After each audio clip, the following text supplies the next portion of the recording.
All right, today we're going to talk about something that hits close to home for a lot of us. We're digging into 5 purchases that seem totally normal, things everyone does, but they could be quietly wrecking your chances of ever building real wealth. So let's just dive right in. So, have you ever looked around and just wondered, why do so many people who make good money still feel completely broke? I mean, maybe you're even one of them. You're earning a decent paycheck, but you're constantly stressed, feel kind of stuck, like you're just one unexpected bill away from everything falling apart. You work hard, you're doing all the right things, but no matter what, it never feels like enough. So what is going on? Well, here's the thing, and this is so important. For most of us, the problem isn't the income, it's the slow, silent leak. It's the money that just disappears on things that feel completely normal. We're not talking about some wild, reckless spending spree. No, we're talking about habits.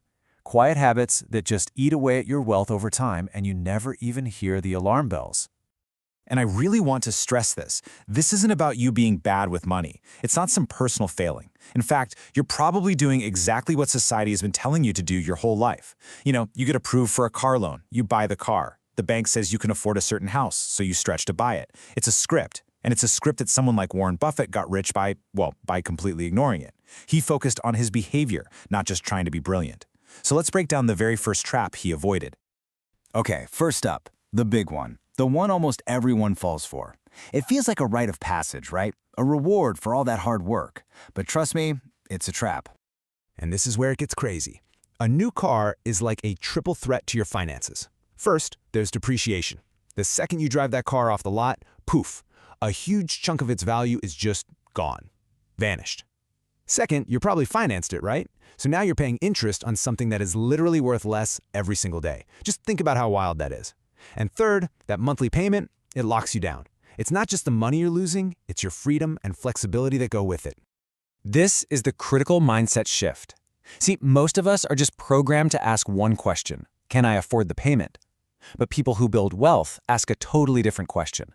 They ask, okay, what could this payment become if I invested it instead? What's the opportunity cost here?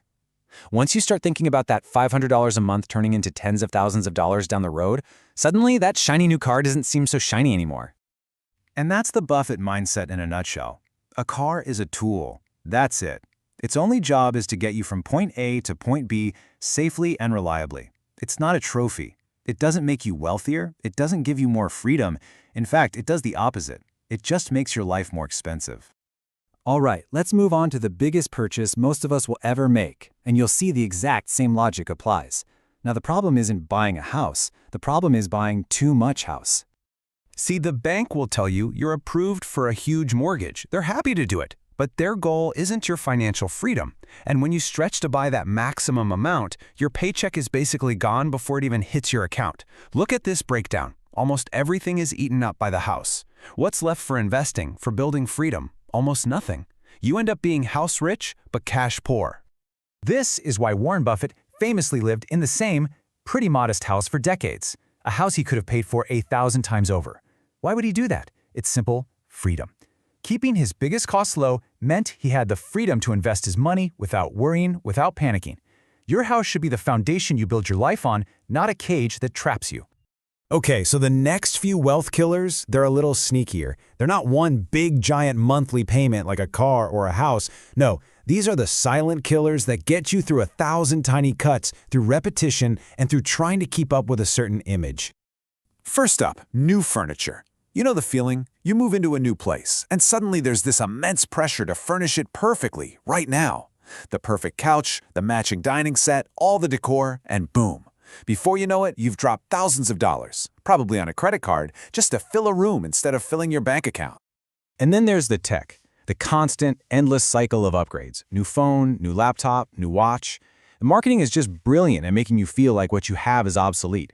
But let's be honest, your phone from last year works perfectly fine. The real cost isn't one phone, it's the habit of always needing the newest thing.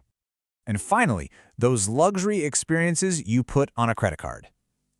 We tell ourselves we're making memories. But a vacation you can't afford doesn't just end when you fly home. Nope, it follows you for months or even years in the form of interest payments. You're literally trading long-term freedom for a short-term Instagram post.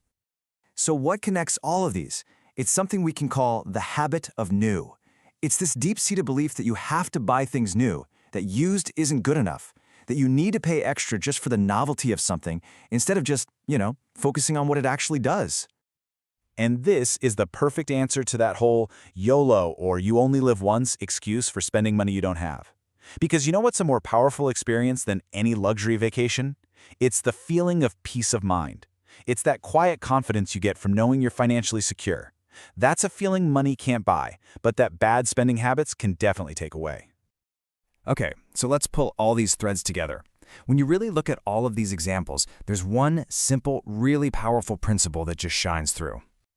And this quote from Buffett just says it all, doesn't it? Chains of habit are too light to be felt until they are too heavy to be broken. That's the real danger here. These normal purchases, they don't feel like a big deal. One car payment, one new phone, it feels so light, so insignificant. But you repeat that month after month, year after year, and those light habits build heavy, heavy chains that will pin you down. And here's the pattern of how it works. It's so simple, yet so destructive. Step 1, you make a purchase that feels completely normal, not reckless at all. Step 2, it drains your money today. But step 3 is the killer. It stops that money from ever having the chance to grow and compound for you tomorrow. And then you just repeat the habit, and over time, without even realizing it, you trade away real freedom for just looking successful. So if there's one thing to take away from all this, it's this. Getting rich has so much less to do with how much you earn and so much more to do with what you choose not to buy. I mean, there are tons of people with huge incomes who are broke. Real wealth is built in the choices you make every day to just opt out of these expensive games that everyone else thinks is normal. So, I'll leave you with this to think about. Take a real, honest look at your own spending. Which one of these normal purchases, these socially acceptable habits, might be the one that's quietly draining your future? Because just answering that question for yourself, that's the first real step to changing everything.